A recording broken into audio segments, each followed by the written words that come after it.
So, welcome to episode one of Diner Confessions. We're here today with the Diner Guy, who's got many, many, many stories of the New Jersey diner business and how it all evolved over the years. Um, how you doing today? Yeah, with you doing that. Hey, all right, all right. We got him on the line. He's currently not in the studio, so we have to talk to him over his cell phone, unfortunately, until we can get him in the studio in the future. So, starting off, um, being that it is episode one, we have to explain that there are some diners that you owned with your family. Uh, and what year ranges was this? What year did it start? Well, I gotta tell you, we were in the diners before we were in the diners. You know what I mean? See, my pops, when he first came to this country, he was sleeping in the basement of a diner. And 2 years later, he was head chef of two of the busiest diners in central Jersey at 24 years old. But anyway, then he got out of that because he was always a hands-on mechanic type guy. We were always in the shop business. But, we got a little older. One guy went to college, the other one's running shops. My pops wanted to slow down and open up a small diner for himself to go hang out and eat while we were doing all the work, you know? Okay. But, yeah. And then, we started searching, looking around like 95. And then in 96, we found a little, old closed down Chowder Pot seafood restaurant for all you old timers that remember that franchise. So, we went ahead and, there you go. But, a couple months into it, after we had signed our lease for the property and started to build, all the woodwork starts coming out, you know? I forget one day, this fucking guy, Spano, can't miss him, like 6'6", old timer, fucking frosty white hair. I didn't know who the fuck he was. I dealt with Guineas and Puerto Ricans and everything else in between. I actually never really dealt with any Greeks in the garage business. They think you're just a grease monkey with no brain, you know? Right, right. Yeah, he comes up to me one day. Shop was closed. I was sitting there pumping gas. He goes, "Oh, I hear you're getting in the diner business." I was like, "Who are you?" And he tells me, "Name is Spot." No, and I'm like, "Yeah, okay." I'm like, "No, I'm a mechanic." And he goes to me, "Well, you need to borrow money. You come to me and only me." I said, "I don't need to borrow your money, and if I did, I wouldn't come to you." He goes to me, "Why?" I said, "Because one, you're old as fuck, and two, I don't like your face." And he goes to me, "Do you know who I am?" I said, "Do you know who the fuck I am?" And I pulled out a fucking big ass Pride Park. I was gonna fucking crack him in the head with it. And he, well, 2 days later, his fucking punk ass son, who's a half a crackhead, comes up to me with a fucking brown bag with like 100 grand in it. And he goes to me, "You're taking this money." I said, "I'm not taking this money because if I do, I'll end up killing you and throwing you in the back of the fucking in the little back creek over there." But anyway, whatever, and down. But yeah. Then we opened up our first diner in '96.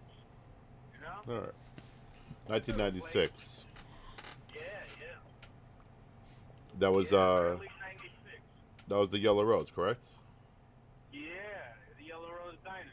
Okay. A small place. It had 120 seats downstairs. Upstairs was big because it was a chowder pot, so they had a bar upstairs. But we only used it for stores because we were expecting only to, open 6 in the morning till like 9 at night. Now that But diner, yeah, that was a diner. Obviously, you guys bought it as a diner, or was it something else before you guys no, bought the property? we built it out. We built it out. A guy named Pat Busey, his son, who was a big race car guy out of Carteret. His old man used to build diners. Oh, okay. Him and a couple alcoholic Polacks Hmm. built that diner. They brought it down in two steel sections, and then we tied it into the building. You know? Okay. Now, was it a Yeah. house So before and then built it out? no, it was like a barn-shaped restaurant. Oh, You okay. know? Hmm. Mm. I'll throw up a So picture up on the screen for them to see, so they get an idea what it looks like.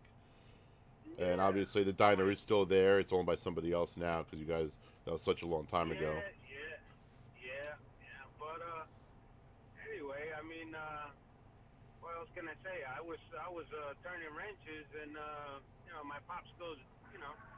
ready and everything. And day one, day two, day three, day four, you know, they were pretty busy. You know, nothing out of control. And then I get a phone call at the shop on a Monday morning. He's like, hey, when you close the shop, you come right to the diner. I'm like, what you talking about? He's like, get your ass to the diner. I was like, for what? He's like, to come work. What the hell are you talking about? I don't have no diner closed tonight. And he's like, just come. I said, okay. So I went there with fucking jeans, boots, and a fucking hoodie. That's from the garage, right? Yeah, straight from the shop, man. Okay. I left South Plainfield and I went down to fucking Keyport, and I'm like, what the fuck do I do? You know, he's like, just grab a bus pen and fucking grab any dishes you can off of the table. I was like, all right, man. And yeah, so that first fucking day, I worked from 6 o'clock in the morning to 5:30 the next morning, because I went straight to the diner and I stayed there all fucking night. I didn't even go to the shop. You know? Wow. And then I got my Puerto Ricans, Lee and Marco. They're like, yo, mira, where you at, man? You're not at the shop. I'm like, bro, I just got fucking home. Going to sleep. Basically, that was it. Who was watching? The diner was my last day at the shop. Oh, wow. So, who was watching the shop when you first started the diner? It was me, but I couldn't do it. I was fucking at the diner like 20 fucking hours a day. So I went a couple of days, like, straight up to South Plainfield at like 5 in the morning, go do some paperwork, and then fucking bounce. And basically, I told Lee, I was like, yo, Lee, keys are yours, man. Fucking run it. You know? Oh, okay. Went back and forth for like a week or two. You know, he tried to dip out. And, right. You know, long story short, we just handed over the keys to Lee and say, here, pay us, and we're out of here. See ya. That's it. Oh, wow, okay. And he took it over. Yeah. Yeah, Lee took it over, you know? And, that was pretty much it for the garages. But, nice. Yeah, you know, it was crazy. I mean, you know, and then, you know, first month or two, everybody was on my ass because they're like, oh, this guy don't know shit, blah, blah, blah. You know, the old-time fucking Greeks that you see around and shit, because there was still a lot of Greeks in the diners in the 90s. They were, like, still getting out. But most of them were fucking degenerate gamblers anyway. That's a whole nother fucking story. I'm going to get into that shit. Now let's keep it short and sweet for the first episode here. But now ultimately, now the diner Yellow Rose, everyone can look it up online. Was the strip club open at that time when you guys first started? Oh hell yeah, Fantasy, all right, baby. So Fantasies has been around. Actually, this is now 2018 where we're starting this podcast here, and ultimately speaking, that they've been having some troubles recently, but we'll get into that later on, where they might get closed down. But at that time, they were thriving, I'm sure. You know what? They were just coming up because, you know, KTU was just starting to play late night. The whole diner scene was not just the diner scene, but like the whole late night scene was really blowing up. It was before the, you know, DUI checkpoints everywhere, especially in front of nightclubs and bars. Like, you know, my boys, Dimitri and Costa, they had a couple of nightclubs. You know, they didn't even have DUIs. And, you know, I mean, now they got DUIs right outside the parking lot. It's ridiculous. Yeah. You know? But, yeah, I mean, you know, we can get all into this. Don't worry, we're going to get all into this. The diner was always a 24-hour spot, or you guys made it 24 hours? Well, you know what? You know, we opened thinking we were going to close 10 o'clock, 11 o'clock at night, and we never closed. We were wow. 24 hours for 19 years. Wow. I mean, I don't know if it's 24 hours now, but I doubt it. Oh yeah, right now I've driven past there. It's actually a slow. It's I think they close at 11 o'clock maybe, and then you know, Fantasies has not been as busy as it has back in the day as well. You know. Sure. Well, I mean, look, the strip clubs is that's another beast which I can elaborate on, but I can guarantee you it's probably because of poor management and shitty entertainment. Right. You know. Because it's not just the liquor. The liquor's just the liquor's nothing. It's just a side piece, an appetizer in the GG business. You know. But yeah, I mean the late night business is not what it used to be because of DUIs, shitty economy, this and that, blah blah blah, and on. But you know, it's not so much the economy, because one thing for sure in this world, money, pussy, and gambling three vices that never go out of business. They might slow down, but they never go out of business. Right. So for a go-go bar to be struggling to be going out of business after being there so long, it's probably because of bad management. And it's probably got too many strikes against its liquor license. Well, yeah, that's the problem. Recently, they had an issue. I'm sure you heard, in regards to them getting in trouble for girls doing special dances in the back room. Oh, really? Yeah, yeah. But there was a rumor they might lose their license, and then I think they're still Well, open. it's not the first time. It's not the first time for them getting busted. Just like all go-go bars. I mean, Yeah. it's very hard to control because Oh, of yeah. privacy issues. Right, right. That's baloney. Usually, the biggest problem is either narcotics inside or outside, or the extracurricular activities outside. You know what I mean? Yeah. But I mean, if they're getting busted in, if it is because indoors, it's because they've been really overdoing it. Right. You know what I mean? But shit, I mean, you can go to a diner at 4 a.m. and it's like a go-go bar in there. I know my place was. Now, when did that ultimately start happening? Right away when you guys started, or you guys made a thing out of it because it was 24 hours? You know what? Because where we're located, we had the Town and Country Powerhouse Diner, super big. Right. We had the Shamrock Diner, which is also there a long time, had a big bar crowd. Red Oak Diner, Marina Diner, Middletown Diner. We were the smallest diner on the block. But because we were the youngest dudes in there running it, you know what I'm saying? Because we were young in there, and we'd be bumping KTU in there, and we'd turn the lights down low. We didn't give a fuck. Yeah. Bouncers, bartenders, strippers, crackheads, didn't matter. If you had money and you were eating, you could hang out. That was the spot to go to. Oh my God! I mean, And we struggled. We struggled for like 6 months. 6 months, just with the downstairs, and eventually we had to build the upstairs, and we remodeled the upstairs within a year because we had no fucking. We were always max capacity, and because we got to know the cops really well through all the little connecting towns, because basically every light is another town.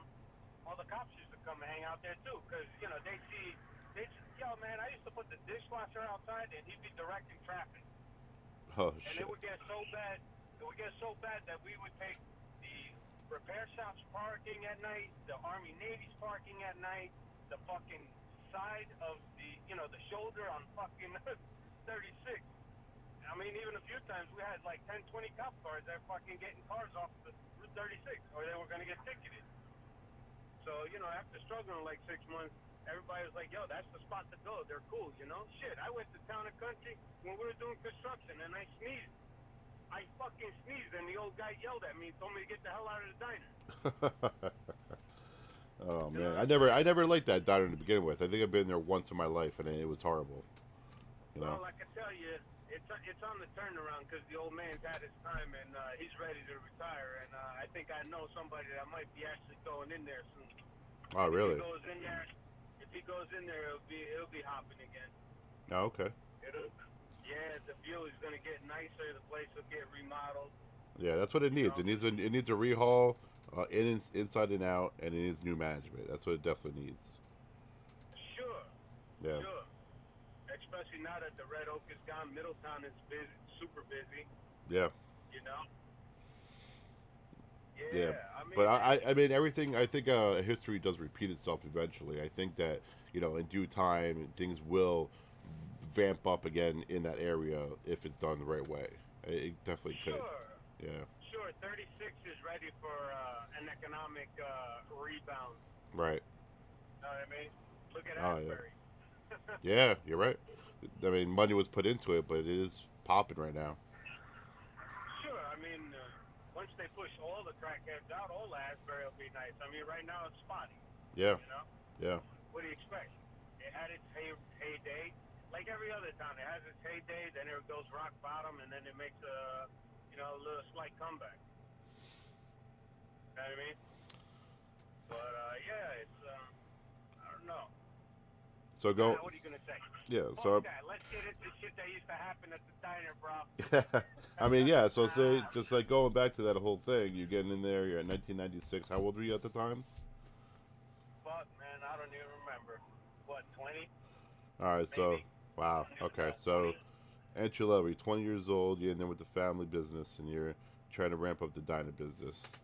And you Yeah, I got mean, let's put it this way. My pops after the first week was like, oh, you got to get diner clothes. I got diner clothes. What the fuck is diner clothes? They're like, oh, slacks and a shirt, and you got to wear a tie. a I'm like, are you out tie. of your fucking mind? I got to wear a tie? You wore a And tie in the I would have beginning. the tie. So I would wear a tie. I would wear a tie till about 10 o'clock, and he would bounce at like 9:30. My pops, he would bounce at like 9:30. Uh huh. And I gotta admit, I didn't know shit about the diner business, but I learned quick. You know what I mean? Yeah. But after the first couple of weeks working bar crowd, I'm like, yo, fuck this. This is dangerous with a tie. You get choked the fuck out. You know? Yeah. But like when we started to do the upstairs. When we built out the upstairs and people really knew, like a month later, that's when the late night business really took off for us. Mm-hmm. Because they're like, okay, they're cool. We can be a little loud.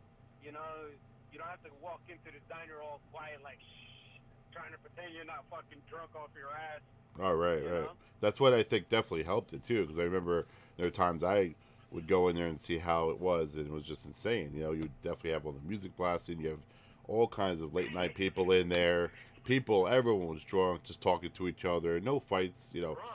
Once in a blue, you'll probably have a fight. They got fucking girls they had no pants on in the fucking bathroom, and people be like, yo, go get this bitch. She's laying in the bathroom drunk, and I gotta dress them up. I gotta get them dressed. Oh man. Oh man, fucking girls everywhere, fucking trash, dudes trash. But when it really started to get going is when we started to have some problems. Mm-hmm. Fucking juice heads. Everybody was into fucking steroids at the time. Everybody was trying to play Superman. Right. So it started to get a little wild and shit. So I didn't wear my tie.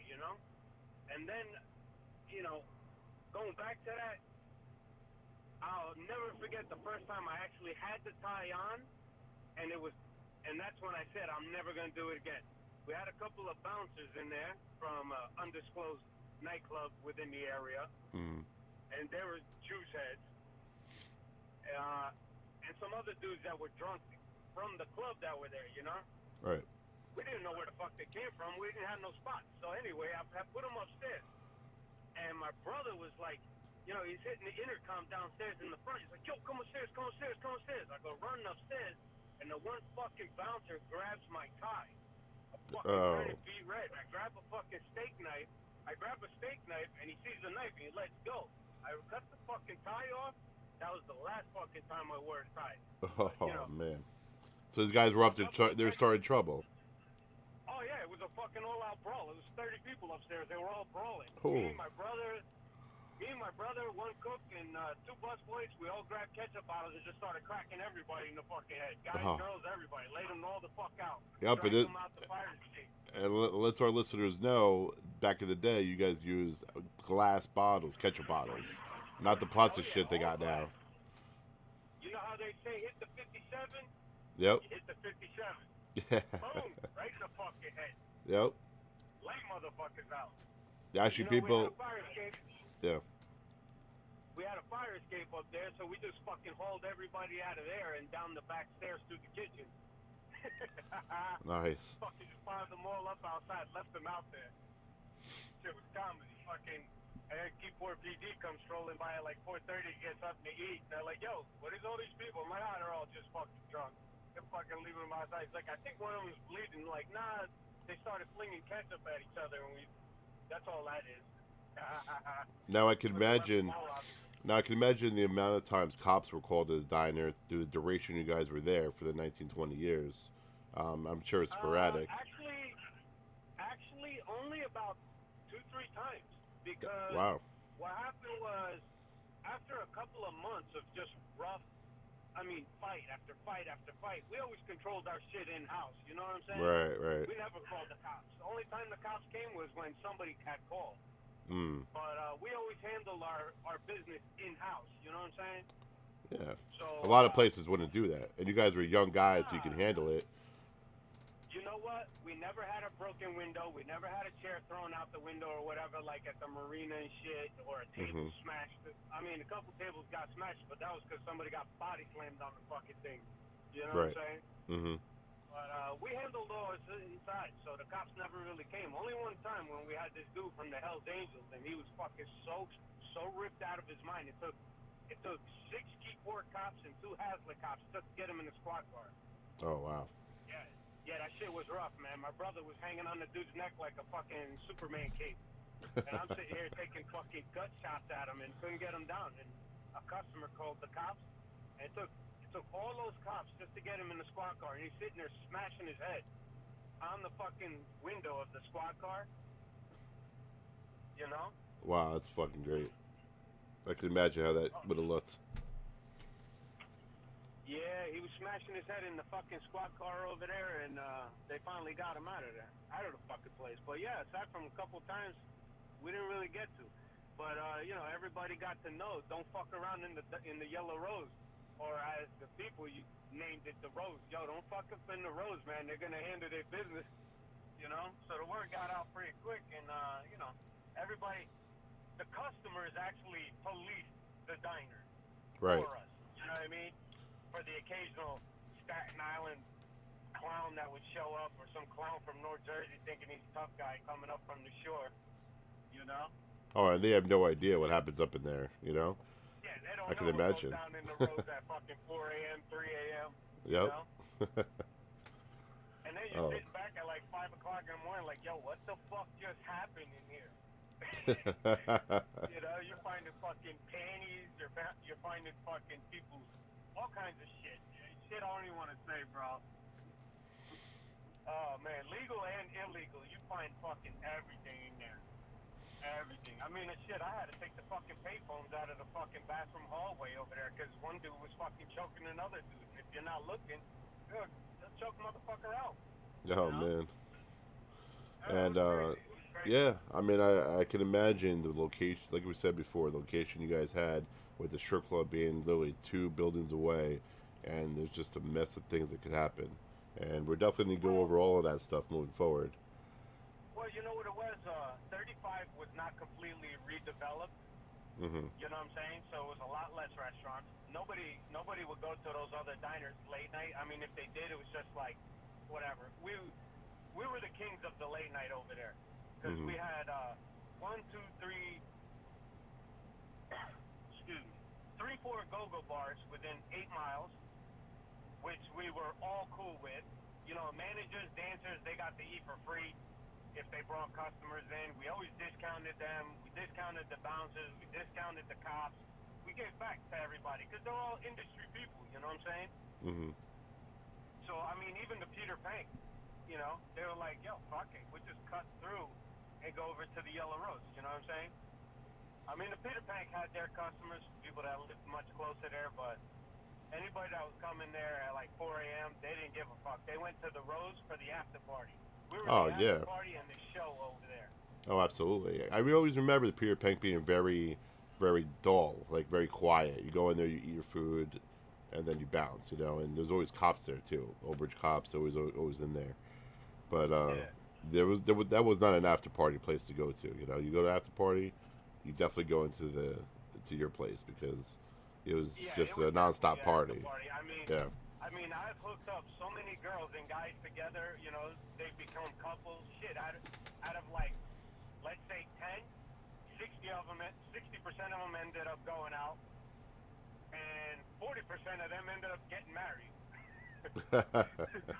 And probably And then divorced. 15, 20% of them that didn't stop going out and kept going out are probably Yeah. divorced. Oh, I'm sure, definitely. You know? Yeah, it was a hell of a time. Hell of a time. You know? All right, we could definitely kill the podcast first episode there to get things started. I'm sure there's plenty of more stories that you want to definitely go over. Definitely. Yeah, I want to keep this going and hopefully get some people following and listen in on these great New Jersey diner stories here at Diner Yeah, Confessions. Definitely. And All right. Sounds good. All right. Until next time, thanks for listening, and we'll talk to you All right. later. Pork roll, egg and cheese, some disco fries, baby. That's right. Jersey style. That's it, dirty, dirty.